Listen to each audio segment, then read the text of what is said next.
இன்னைக்கு பார்க்க போகிற டாபிக் தமிழகத்தில் அரசியல் வளர்ச்சி. அதுலேருந்து பார்க்கலாம். 1947 ஓபி ராமசாமி முதலமைச்சர் ஆயிருக்காங்க. 1949 பி குமாரசாமி ராஜா தலைமையில் அமைச்சரவைங்கிறது அப்போ அமைந்திருக்கு. 1952 முதல் பொது தேர்தலுங்கிறது நடைபெற்றதுன்றாங்க. 1956 மாநில மறுசீரமைப்பு சட்டம் நடந்தது.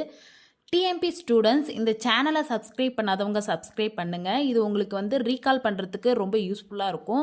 உங்கள் ஃப்ரெண்ட்ஸுக்கும் ஷேர் பண்ணுங்கள்.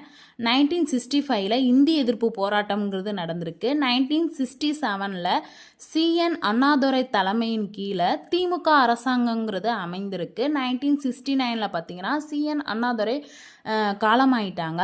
அதே வருஷத்தில் 1969 மு கருணாநிதி முதலமைச்சராக ஆயிருக்காங்க. 1972 எம்ஜிஆரால் நிறுவப்பட்டது தான் அஇஅதிமுக. அப்படியே லைக் பண்ணிடுங்க. தேங்க்யூ.